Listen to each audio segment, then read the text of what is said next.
Good evening. Welcome to Inside City Hall for Thursday, March 26, 2026. I'm Errol Lewis. Ousted Venezuelan President Nicolas Maduro was back in court in Manhattan today as a federal judge weighed whether Venezuela can pay for Maduro's legal fees in the U.S. drug trafficking case. Our Ayanna Harry was in the courtroom and has more on the legal arguments. Good evening, Ayanna. Good evening, Errol. Nicolas Maduro and Celia Flores, they were the president and first lady of Venezuela, but now they are saying they're unable to pay their legal bills. This case is being followed closely by Venezuelan Americans and by President Trump.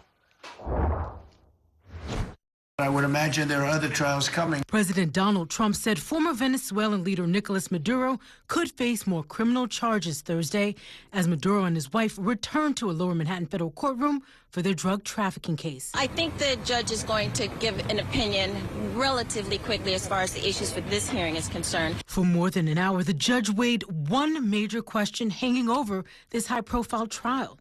Will the Venezuelan government be allowed to pay the legal bills for Maduro and his wife? Up until now, those payments have been blocked by U.S. sanctions.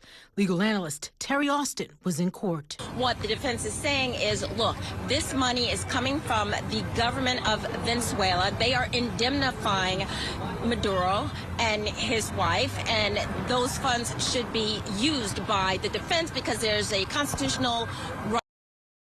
Council. Federal prosecutors insisted the sanctions blocking Venezuela from paying the Maduro's legal bills were put in place because of foreign policy and national security interests. The judge did not immediately issue a ruling on Venezuelan payments, noting the complex nature of the case. In January, Maduro and his wife, Celia Flores, were captured in a U.S. military raid. The former first couple is accused of using their power to facilitate the smuggling of thousands of tons of cocaine into the U.S., charges they've denied.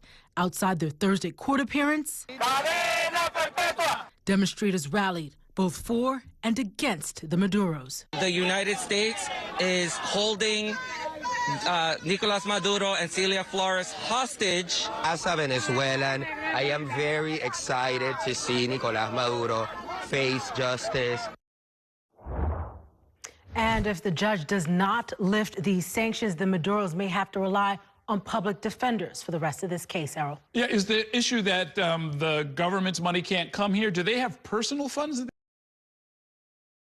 Some personal funds, but what was really discussed throughout court today is just how extensive this case is going to be in order to do some fact-finding for these defense attorneys to look for witnesses of their own. They're going to have to spend a significant amount of time in Venezuela, so this is going to be a pretty hefty legal bill, likely into the millions. And so while the Maduros may have some private funds, they're saying they simply just don't have enough to cover this case. And the federal government was saying that the sanctions must remain in place. Is that what their position was, or did they... Yeah, they were saying the sanctions should remain in place.